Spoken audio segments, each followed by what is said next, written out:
क्या आज आपने गौड़िया वैष्णवों की तरह जन्माष्टमी मनाई?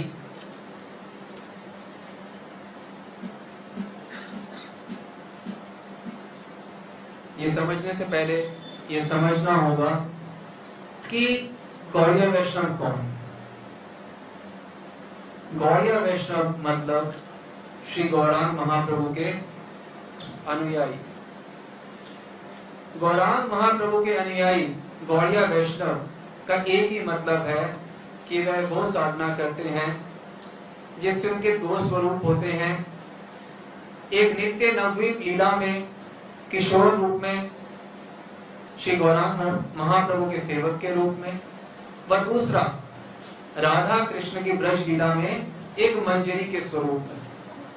गौड़िया वैष्णव का इसके अलावा कोई और दूसरा मतलब ना होता था, ना होता है, ना ही होगा भविष्य में। गौड़िया वैष्णव मतलब वह साधक जिसके दो स्वरूप है नित्य लीला में। महाप्रभु के अप्रकट होने के बाद से लेके अब तक जितने भी प्रामाणिक परंपरा है सब में यही भजन धारा चलती है। अब हमारा प्रश्न ये था कि क्या आपने गौड़िया वैष्णवों की तरह जन्माष्टमी मनाई? क्या गौड़िया वैष्णव कुछ भिन्न प्रकार से बनाते हैं और अन्य भक्त तो कुछ भिन्न प्रकार से? ये प्रश्न भी मन में हो रहा होगा। बिल्कुल, सभी वैष्णव संप्रदाय जो हैं यदि प्रामाणिक हैं तो एक ही प्रकार से वह जन्माष्टमी मनाते हैं। यदि हमने गौड़िया वैष्णव तरीके से मनाई तो हम आपको बताएंगे वो क्या होता है। फिर आप खुद अपने आप से पूछिए, क्या आपने गौड़िया वैष्णव के तरीके से मनाई कि नहीं? गौड़िया वैष्णव जन्माष्टमी कैसे मनाते हैं? गौड़िया वैष्णव को छोड़िए, वैष्णव क्या होता है? वैष्णव माने जो केवल अपने इष्ट की प्रसन्नता के लिए कार्य करता है। मेरे इष्ट कौन है? तो गौड़िया वैष्णव के इष्ट कौन है? महाप्रभु और हमारी ईश्वरी वृंदावनेश्वरी। हमारे ईश्वर कौन, ईश्वरी कौन है? वृंदावनेश्वरी। तो जो गौड़िया वैष्णव है वे केवल अपनी ठाकुरानी के लिए, अपनी स्वामिनी की प्रीति के लिए कार्य करते हैं, अन्य कोई कार्य नहीं करते, चाहे ठाकुर की सेवा क्यों ना हो, कार्य नहीं करते। पहले राधे बाद में श्याम। अब ये जन्माष्टमी कैसे बनाते हैं गौड़िया वैष्णव? हम यानी कि मैं कौन? मैं मंजरी, जो मैं मंजरी हूं राधा रानी की सखी, 12 वर्षीय सखी। तो मैं राधा रानी के साथ रहती हूं। कहां पे? जन्माष्टमी कहां मनाई जाती है? कहां मनाई जाती है? श्री कृष्ण के घर में। उनका अभिषेक होता है नंदीश्वर में। तो राधा रानी को आमंत्रण दिया जाता है, राधा रानी के पिताजी को भी, षष्ठी के दिन, अष्टमी सप्तमी षष्ठी के दिन आमंत्रण दिया जाता है कि कृपा करके आए और जन्माष्टमी के महा महोत्सव में सम्मिलित हों। तो राधा रानी अपनी सखियों के साथ यानी कि हमारे साथ कहां पहुंचती हैं? नंदीश्वर। कब? सप्तमी के दिन। तो आज है अष्टमी, तो हम तो नंदीश्वर में वैसे ही हैं। आप जन्माष्टमी मना रहे हो कैसे? सुबह सुबह जब आप स्नान इत्यादि कर लेते हो तो कुंडलता आती है आपके पास। कुंडलता श्री कृष्ण की भाभी, चचेरे भाई की पत्नी, वह आती हैं और बोलती हैं, हे राधे, हे सखियों, चलो कृष्ण के अभिषेक के लिए चलो। तो हमने अभी जन्माष्टमी मनाया, अभिषेक के दर्शन किए। तो कैसे करने चाहिए दर्शन? हम कहां खड़े हैं? कृष्ण की वेदी के पास, जहां कृष्ण का अभिषेक हो रहा है। किसके साथ हो आप? जन्माष्टमी कैसे मना रहे हो? ठीक राधा रानी के साथ खड़े हो, ठीक उनके साथ खड़े होके नंदीश्वर में साथ खड़े होके दर्शन कर रहे हो। नहीं तो एक बात बताएं कि आपको श्री कृष्ण के दर्शन की या कृष्ण के अभिषेक देखने की क्या आवश्यकता है? आप तो कह रहे हो अमर ईश्वरी वृंदावनेश्वरी, आप तो उनके अलावा, उनकी प्रीति के अलावा कोई कार्य करता ही नहीं है। तो क्योंकि राधा रानी वहां गई हुई हैं श्री कृष्ण के अभिषेक में, और आप उनके प्रसन्नता के कार्य करते हैं, आप भी उनके साथ गए हुए हैं, स्वतंत्र भाव से नहीं गए। आप बोले हम जन्माष्टमी मना रहे हैं, दर्शन कर रहे हैं अभिषेक के, क्यों? हमें अच्छा लगता है। ये ब्रज में हमें अच्छा लगने का कोई स्थान नहीं है। ब्रज में तो वही कार्य होता है जो श्री कृष्ण को या राधा रानी को पसंद हो। एक मंजरी स्माइल तक नहीं करती, मुस्कुराती नहीं है बिना राधा रानी की प्रसन्नता के लिए कार्य करना तो बहुत दूर की बात है। अभिषेक देखना या कोई किसी का भी कार्य करना, ये तो बहुत दूर की बात है। स्वप्न में भी वह राधा रानी की सेवा के सिवा कुछ नहीं सोचती, स्वप्न में कदापि नहीं सोचती। अब श्री कृष्ण के दर्शन यदि आप कर रहे हैं तो आप कैसे सोचेंगे कितना अच्छा लग रहा है, क्योंकि कृष्ण जो है वो अपराकृत कामदेव है, वो इतने सुंदर है, इतने सुंदर है कि सुंदर शब्द उनके सामने फीका होता है। इतने सुंदर है, इतने सुंदर व्यक्ति का अभिषेक हो रहा हो तो आंखें उसमें जड़ी रह जाएंगी स्वसुख कामना की वजह से, ठीक बात है। परंतु ब्रज में स्वसुख का कोई स्थान नहीं है। आप ब्रज में खड़े हो, ठाकुर के अभिषेक के दर्शन कर रहे हो, किसके लिए? आपकी दृष्टि कहां पे है? ठाकुर के ऊपर नहीं, आपकी दृष्टि है आपकी ईश्वरी के सुख के ऊपर, कि वे ठाकुर का अभिषेक का दर्शन करके कितनी खुश हो रही है। हाय मैं वारी जाऊं, मेरी स्वामी को नजर ना लग जाए, इतनी खुशी, कोई उन्हें देख ले कितनी खुश है, उन्हें नजर ना लग जाए। आप ये सोच रही हैं, इतनी खुश है राधा रानी। आप ठाकुर के दर्शन करते हो अणु प्रेम से, आपको इतनी खुशी मिलेगी, तो जो साक्षात प्रेम की मूर्ति है वो दर्शन करेंगी श्री कृष्ण का, तो उन्हें कितनी खुशी मिल रही होगी। और आपकी सारी खुशी किसमें है? राधा रानी की खुशी में। तो राधा रानी को खुश देख के आप कितने कितने खुश हो रहे हो। ये हो रहा है जन्माष्टमी, ये कर रहे हो आप। कहाँ है नावाद? सुन अभी अपने स्वरूप में ये कर रही हो खड़ी होके। हाँ मेरी स्वामी कितनी खुश हो रही है। उनके खुश में खुशी।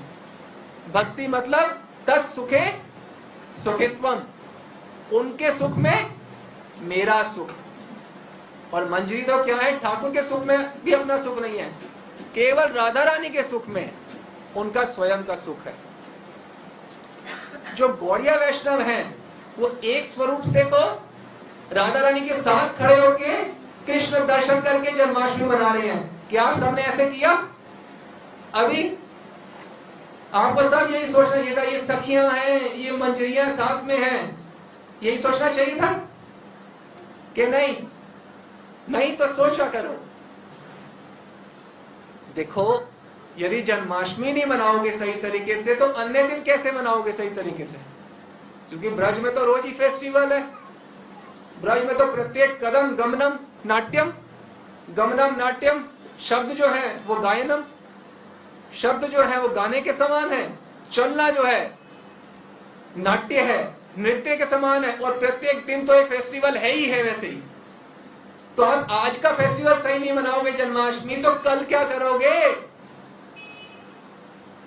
भक्ति कितने दिन कर रही है साल में? केवल 365 दिन। तो 364 दिन कैसे करोगे जब आज के दिन भक्ति को सही रूप से नहीं कर पाओगे? अच्छा, अन्य भक्त कैसे फेस्टिवल बना रहे हैं? आपकी दृष्टि कहां है? राधा रानी के सुख पे। अच्छा, यदि आप भगवान श्री कृष्ण को सखा रूप से पाना चाहते हो तो आपकी दृष्टि कहां होगी? सीधा कृष्ण के ऊपर। हाय मेरे सखा, मेरा कितना सुंदर सखा है, इनका अभिषेक हो रहा है, सब लोग देख रहे हैं, किसी की नजर ना लग जाए। आप खुश भी हो रहे हैं, डर भी रहे हैं। प्रेम का स्वभाव ही यही है, खुश भी होते हैं अपने प्रेमास्पद को देख के और डरते भी हैं, इनको कुछ हो ना जाए, ब्रज में कुछ हो ना जाए। ठाकुर ईश्वर नहीं है, कृष्ण के ईश्वर ना ही जाने ब्रजजन। कृष्णदास कविराज ठाकुर को ईश्वर के रूप में नहीं जानता कोई ब्रज में। वो सोचते हैं इनको नजर ना लग जाए, कुछ हो ना जाए, इतने लोग दर्शन कर रहे हैं, इतने सुंदर मेरे ठाकुर हैं। सखा ऐसे सोच रहे हैं। और जब जन्माष्टमी हो जाएगी कल या परसों, 3 दिन तो गोचारण बंद रहेगा ना, सप्तमी, अष्टमी और नवमी। और दशमी को क्या होगा? सारे सखा क्या स्वभाव से होंगे? हाय कृष्ण सुबह 6 बज रहे हैं, 6:30 बज रहे हैं, स्नान इत्यादि कर रहे हैं, कब हमारे को बुलाएंगे और हम इकट्ठे गोचारण को जाएंगे, कब उनके साथ बैठ के भोजन करेंगे। अगर सखा भाव में तो क्या सोचोगे? हमेशा क्या सोचोगे? कब ठाकुर बुलाएंगे, कब मैं गोचारण को जाऊंगा, मैं जाऊंगा गोचारण को, ये सोचोगे अगर आप सखा भाव में हो। और मंजरी भाव में हो तो क्या करोगे दशमी में? अच्छा बताओ नवमी में क्या करोगे? नवमी में भी आप नंदीश्वर में ही रह रहे हो, रात को नंदीश्वर में ही होगे। नवमी में फिर राधा रानी की सेवा में ही होगे, फिर नवमी छोड़ के फिर राधा रानी के घर पे जाएंगे नवमी की शाम को। अच्छा दशमी को यदि आप वात्सल्य भाव से हैं कि आप भगवान ठाकुर को अपने बालक रूप में देखना चाहते हैं, तो आप कैसे दर्शन करोगे? अरे मेरे बालक का अभिषेक हो रहा है, मेरे छोटे छोटे बच्चे का। यशोदा माता को वो उनके नित्य किशोर कृष्ण भी हमेशा बालक रूप में दिखते हैं। ये तो उन्हें कोई मजाक में भी बोलता है ना, श्री कृष्ण की शादी कर दो, तेरी मति मारी गई है, मेरा बालक तो इतना छोटा है, उसकी शादी की उम्र है क्या अभी? तो यदि आप वात्सल्य भाव में हो, वात्सल्य भाव में कृष्ण की प्राप्ति करना चाहते हो तो आप अलग प्रकार से कृष्ण अभिषेक का दर्शन करोगे। सखा भाव में हो तो अलग प्रकार से, और यदि गौड़िया वैष्णव हो तो अलग प्रकार से श्री कृष्ण का दर्शन करोगे। और यदि नायिका भाव में हो कि कृष्ण को अपने प्रेमास्पद रूप में, जैसे ललिता विशाखा हैं या अन्य सखियां हैं जिनका अंग संग होता है कृष्ण से, यदि उस रूप में पाना चाहते हो तो कैसे दर्शन करोगे बताओ? आपको आपके ठाकुर के सिवा कुछ नजर नहीं आएगा। ठाकुर का अभिषेक हो रहा है, मेरे श्याम सुंदर का अभिषेक हो रहा है, आप उसी दर्शन में विभोर हो जाओगे। तो कृष्ण का अभिषेक हर प्रमाणिक संप्रदाय के भक्त अलग प्रकार से करते हैं, बिल्कुल अलग प्रकार से, और एक ही प्रकार से करते हैं, 2 प्रकार से नहीं। अच्छा एक स्वरूप में तो आप ब्रज में हो, और दूसरे स्वरूप में हाँ गौरांग महाप्रभु के साथ। किसके साथ? चैतन्य महाप्रभु के साथ नहीं, गौरांग महाप्रभु के साथ। क्योंकि नवद्वीप में महाप्रभु सन्यासी नहीं है, वह गृहस्थ हैं, 2 पत्नियों के साथ निवास करते हैं। उनके साथ आप अभिषेक देखने के लिए आओगे, पर महाप्रभु क्या करेंगे? वो कृष्ण भावावेश में आ जाते हैं जन्माष्टमी के दिन, और जहां मंडप होता है अभिषेक का वहां खुद जाके बैठ जाते हैं, और सारे दासगण अद्वैताचार्य महाप्रभु का अभिषेक कर रहे होते हैं कृष्ण स्वरूप में। ये नित्य नवद्वीप लीला में जन्माष्टमी की नित्य जन्माष्टमी लीला है, महाप्रभु का अभिषेक होता है उस समय। तो आप गौड़िया वैष्णव हो, क्या आपने गौड़िया वैष्णव के साथ जन्माष्टमी मनाई कि नहीं? हाँ या ना? नहीं बनाई तो बताओ। हरे कृष्ण जप किस लिए कर रहे हो? हरे कृष्ण जप जो कर रहे हैं गौड़िया वैष्णव, वो एक ही प्रकार से जन्माष्टमी मनाते हैं, और ये प्रकार है। हमने कीर्तन किया, सिर्फ 3 शब्द थे उसमें, कृष्ण, राधे और वृंदावन। यदि गौड़िया वैष्णव हो तो आपको तीनों को समझना अति अति अति अति आवश्यक है। ये कृष्ण कौन है, ये राधा कौन है, ये ब्रज क्या है। यदि गौड़िया वैष्णव नहीं हो, केवल सख्य भाव में उपासक हो, तो जय कृष्ण और जय वृंदावन इसमें हो जाएगा कार्य। और राधा रानी की विस्तृत जानकारी कोई बहुत आवश्यकता नहीं है। यदि वात्सल्य भाव में भी हो तो राधा रानी की विस्तृत जानकारी की आवश्यकता है क्या? नहीं है। दूरे स्निग्ध परंपरा, दूरे सूर्य मंडली, भृत्या संतु विदीर्तो अन्य प्रसंगः कुतः। दूरे, वो बहुत दूर है। कौन? माता पिता राधा कृष्ण की लीला से बहुत दूर है। दूरे स्निग्ध परंपरा, दूरे सुहृद मंडली, वो जो सखा है वो भी बहुत दूर है। सखा क्या सोचते हैं? हम गोचरण करेंगे, हम खेलेंगे, हम एक दूसरे को झूठा खिलाएंगे, हम शर्त लगा के जीतेंगे हारेंगे, वो ये सोचे, उनको राधा कृष्ण की लीला से कोई मतलब नहीं है। हर कोई अपने भाव में परिपूर्ण है, परिपूर्ण अपने भाव में परिपूर्णता अनुभव करता है। उसको उसी लोक में और क्या क्या हो रहा है जानने की आवश्यकता नहीं है। जैसे हम जानना चाहते हैं ना क्या हुआ क्या हुआ, क्यों? क्योंकि हम अपूर्णता अनुभव कर रहे हैं इसलिए जानना चाहते हैं। परंतु भक्त जो है वो हमेशा पूर्णता अनुभव करता है। उसे क्या मतलब कहीं पे मेरी ठाकुरानी के साथ में दिन रात हूं, मुझे और कुछ चाहिए ही नहीं। ये है गौड़िया वैष्णव का भाव। श्री कृष्ण भगवान है, कृपालु तो है ही हैं, पर जन्माष्टमी के दिन अत्यंत कृपालु है निस्संदेह। तो यदि हम जन्माष्टमी के दिन उनसे सही रूप से कुछ कामना करेंगे तो वे निश्चय ही हम पे पूर्ण कृपा करेंगे। कैसे कामना करनी है उनसे? अगर स्वयं की प्रार्थना करेंगे कुछ तो उसमें तो ये भौतिक मनुष्यों के भाव उसमें मिक्स कर देंगे तो प्रार्थना विशुद्धि नहीं होगी। समझे सर? अब आप कृष्ण को झूठा खिलाओगे क्या? अपने थॉट्स का झूठी चीजें खिलाओगे उनको, अपने गंदे मलिन विचारों की? नहीं। तो विचार किनके परम शुद्ध विशुद्ध होते हैं? नित्य सिद्ध परिकरों के। तो नित्य सिद्ध परिकर किस प्रकार से प्रार्थना करते हैं श्री कृष्ण से? उस प्रकार से यदि हम प्रार्थना करेंगे तो हमारी प्रार्थना खरे सोने की तरह होगी और श्री कृष्ण तुरंत कृपा करेंगे। तो कैसे प्रार्थना करते हैं आचार्य पादगण जन्माष्टमी के दिन? कृष्ण को क्या प्रार्थना करनी चाहिए, राधा को क्या प्रार्थना करनी चाहिए, ब्रज को क्या प्रार्थना करनी चाहिए, वो हम जानेंगे। प्रार्थना कैसे करनी है? श्री गोविंद व्रज वधु वृंद चूड़ामणिस्ते कोटि प्राणाभ्यधिक परम प्रेष्ठ पादाब्ज लक्ष्मी कैंकर्य अद्भुत नवरसेनेव मां स्वीकरोतु भूयो भूयः प्रतिमुहुर् अधिस्वामी अहम प्रार्थयामि। ये प्रार्थना करनी है, साथ में करेंगे? करिए। श्री गोविंद व्रज वधु वृंद चूड़ामणिस्ते श्री गोविंद व्रज वृंद चूड़ामणिस्ते कोटि प्राणाभ्यधिक परम प्रेष्ठ पादाब्ज लक्ष्मी कैंकर्य अद्भुत नवरसेन माम स्वीकरोतु नवरसनेव मां स्वीकरोतु भूयो भूयः प्रतिमुहुर् अधिस्वामी अहम प्रार्थयामि।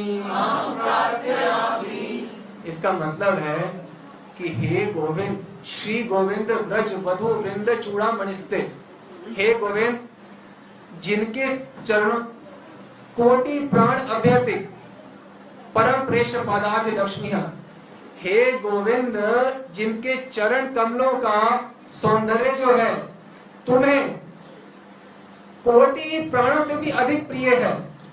तुम्हें बोला जा रहा है कृष्ण को, तुम्हें, आपको नहीं। ब्रज में कोई ऐसी प्रार्थना नहीं करता गोविंदम आदि पुरुषम तमाम भजामि, ये प्रार्थना ब्रज में नहीं होती है। ब्रज में बोला जाता है तुम्हें ना राधा रानी का जो चरणों का सौंदर्य है अपने कोटि प्राणों से भी अधिक प्रिय है, यह हमें अच्छी तरह मालूम है, यह हमें अच्छी तरह मालूम है। तो हे गोविंद अपनी वही राधा का, उसी राधा का कैंकरे अद्भुत नवरसेनेव, जो अद्भुत दास्य है राधा रानी का दास्य, वो हमें प्रदान करो। क्या प्रार्थना है गोविंद से? कि आप हमें प्राप्त हो, ये नहीं बोला जा रहा। क्या बोला जा रहा है?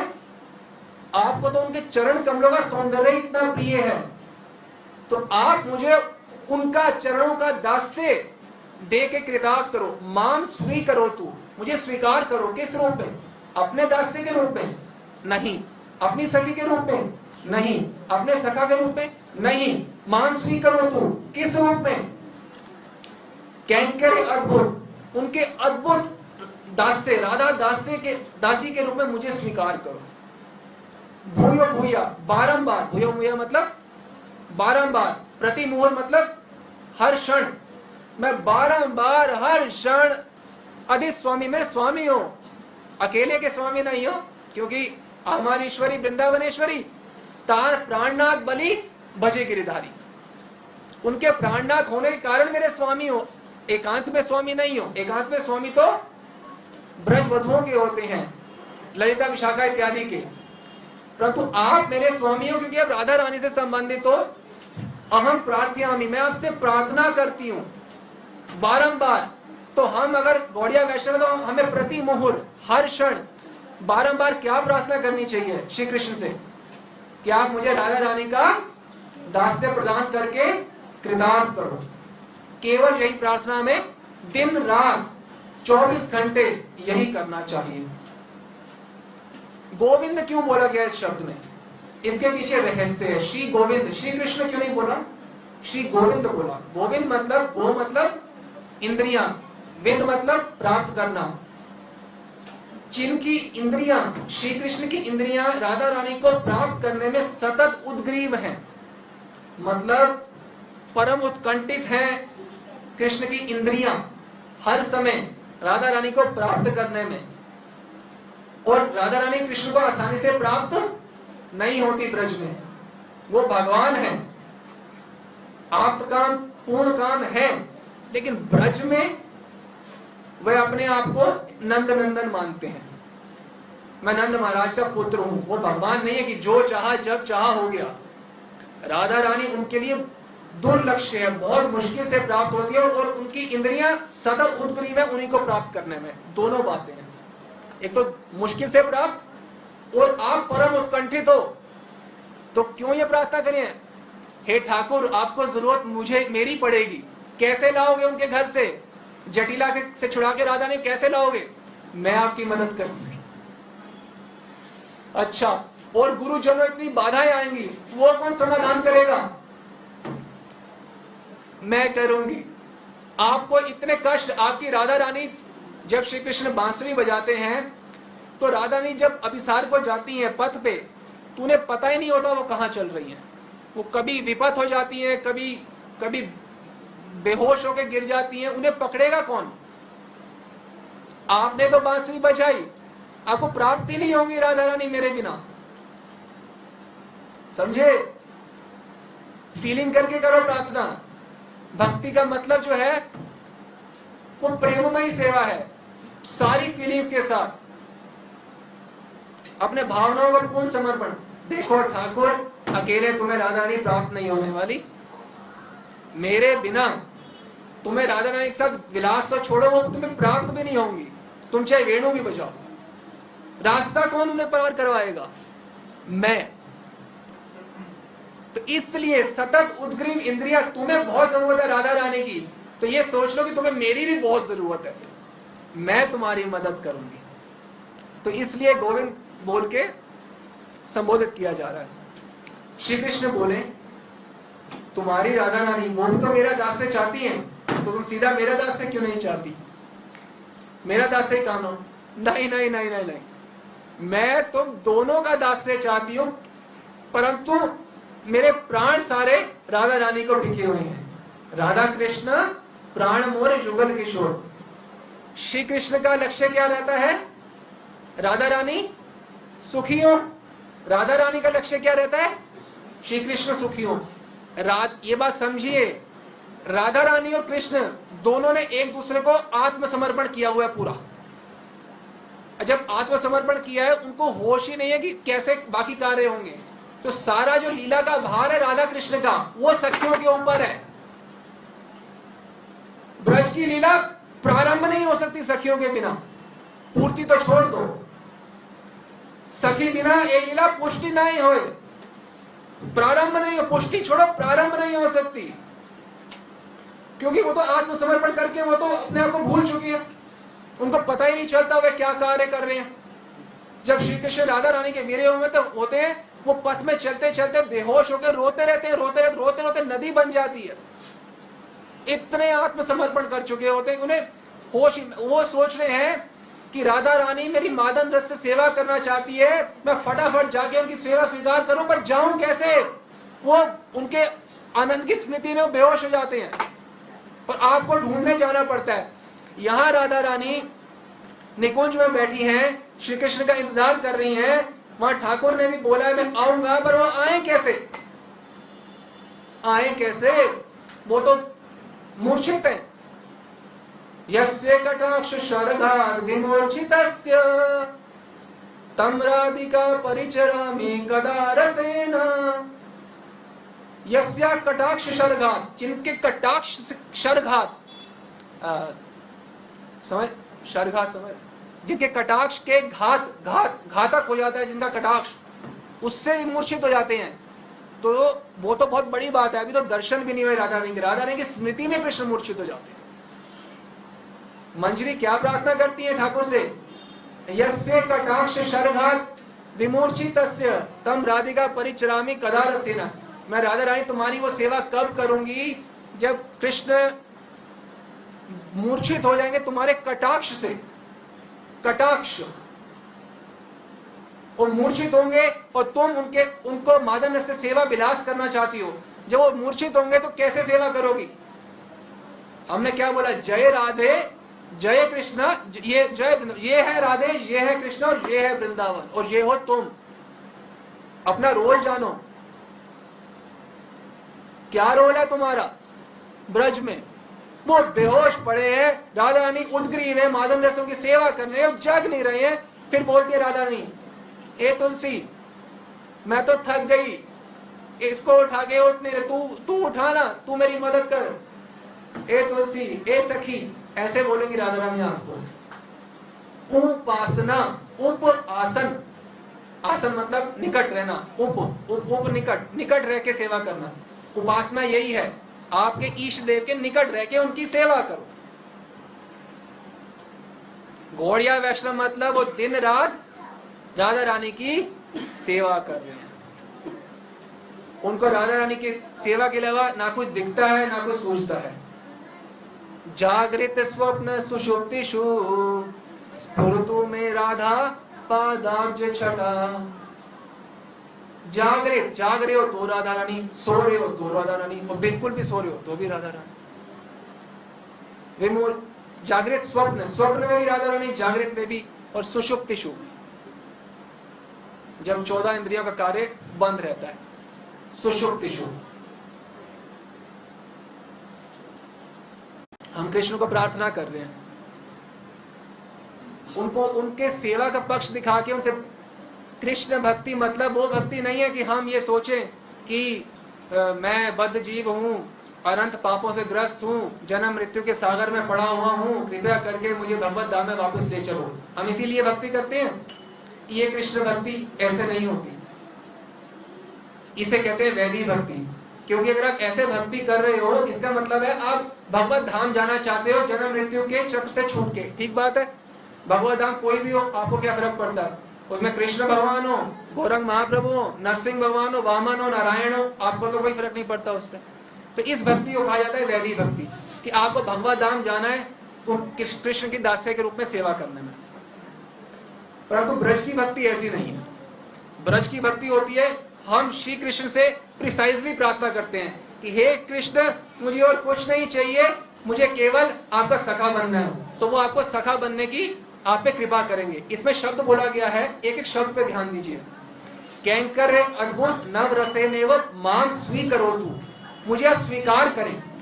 तो किसी भी जीव को किसी भी सेवा में श्री कृष्ण स्वीकार करते हैं। आपकी इच्छा होनी चाहिए किसी सेवा की, तो कृष्ण आपको सेवा में स्वीकार कर लेते हैं। यदि आप सखा बनना चाहते हो तो वैसी साधना करोगे तो कृष्ण आपको सखा के रूप में स्वीकार करेंगे। यदि आप सखी बनना चाहते हो तो आपको सखी के रूप में भी स्वीकार करेंगे। और यदि आप गौड़िया वैष्णव बनना चाहते हो तो आपको मंजरी के रूप में भी आपको स्वीकार करेंगे। माम स्वीकरोतु, मुझे स्वीकार करो। आप प्रार्थना कर रहे हैं तो हमें भी यही प्रार्थना करनी है। क्या स्वीकार करो? मुझे अपनी राधा रानी की दासी के रूप में मुझे स्वीकार करो। मुझे आपका डायरेक्टली दासत्व नहीं चाहिए। रघुनाथ दास गोस्वामी क्या कहते हैं? हे राधे, यदि तुम्हारी कृपा ना हो तो मुझे ब्रजधाम की या कृष्ण की मुझे क्या आवश्यकता है? आमी कृष्ण कृपा भिखारी नहीं, मैं कृष्ण कृपा का भिखारी नहीं हूं, मेरे को तो सिर्फ तुम्हारी कृपा चाहिए। तो ये हमें समझना होगा कि किस प्रकार से कृष्ण कृपा करते हैं। हमें कृष्ण से एक प्रकार से उनकी सेवा की कामना करनी चाहिए। सखा बनना चाहते हो उसी प्रकार से कामना करो दिन रात, सखी बनना चाहते हो दिन रात उसी प्रकार से, और यदि मंजरी बनना चाहते हो तो दिन रात उसी प्रकार, किसी एक प्रकार से स्थित होकर कामना करना। इसी संबंध में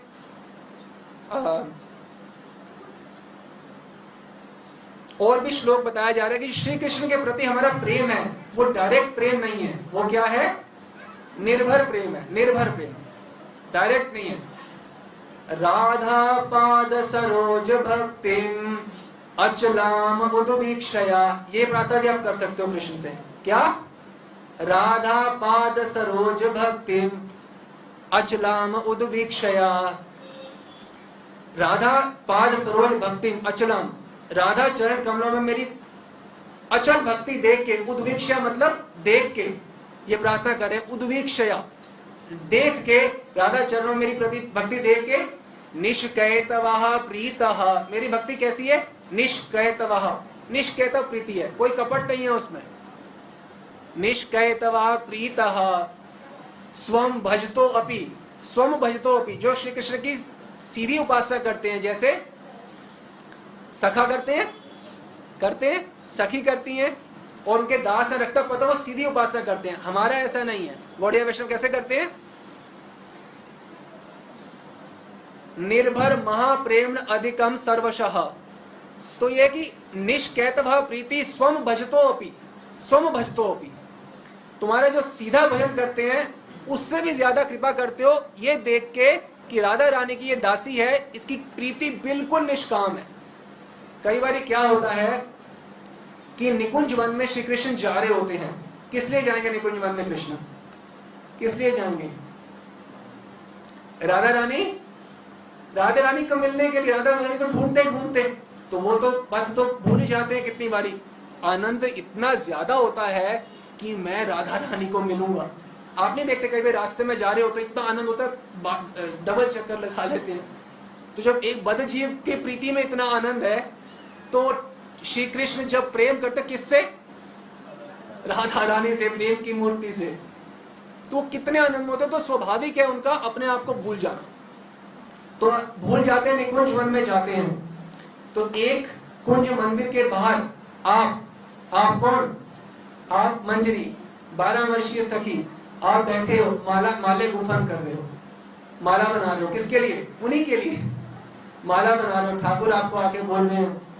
ठाकुर ना बहुत प्रेम करते हैं, वो जानते हैं निष्कैतव प्रीति है, कि जो प्रेम है उसमें कोई कपट नहीं है। ठाकुर ये सोचते हैं कि जो सखियां होती है ललिता विशाखा, उनका तो मुझसे समय आने पे कभी कभी मिलन हो जाता है, मेरा अंग संग हो जाता है, परंतु ये जो सखियां है मंजरियां राधा रानी की, ये तो हरे संगम स्वप्ने समय अपनी ना ददपी, वो स्वप्न के समय भी हरे रंगम संगम वो चाहती ही नहीं है हरि का संग, स्वप्न में भी। तो ये प्रीति देख के कृष्ण इतने खुश होते हैं, इतने खुश होते हैं कि स्वम भजतो अपि, अपने को जो डायरेक्ट जो कृष्ण की पूजा करते हैं, भक्ति करते हैं, उनसे भी ज्यादा कृपा करते हैं।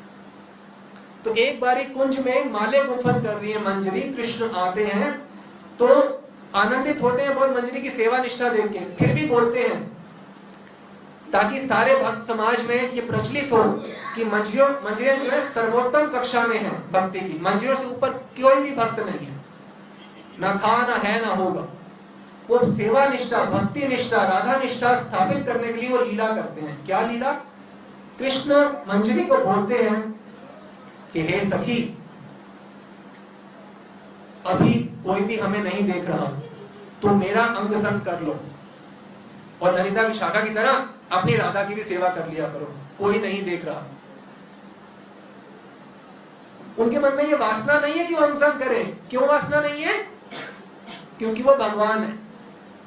कृष्ण के मन में वासना कैसे उत्पन्न होती है ये आप समझिए, एक बार में समझ जाइए। कृष्ण आत्मा राम है, आत्मकाम है, उन्हें कोई आवश्यकता नहीं किसी की। परंतु यदि कोई भक्त किसी विशेष प्रकार से उनकी सेवा करना चाहता है तो वो विशेष प्रकार की सेवा जो होती है उनके हृदय में वो तरंग पैदा करती है कि वही वाली सेवा वो ग्रहण करे, उन्हें आवश्यकता नहीं है। क्योंकि आपने सेवा की ऐसी भावना पोषित कर दी है, तो वो पोषित कैसे, पूर्णता कैसे प्राप्त होगी, वो सेवा स्वीकार करेंगे। तो मंजरियों की तो स्वप्न में भी इच्छा नहीं होती कृष्ण के अंग संग करने की, तो वो वासना ही नहीं है मंजरी की, तो श्री कृष्ण के मन में वो वासना कभी भी जागृत नहीं होती। ना तो मंजरी के मन में वो वासना होती है मैं कृष्ण का अंग संग करूं, ना कृष्ण के मन में वो, ऐसा प्रेम नहीं है, डायरेक्ट प्रेम नहीं। कौन सा प्रेम है? निर्भर प्रेम महाअधिक, उनका निर्भर प्रेम है। किस पे निर्भर है?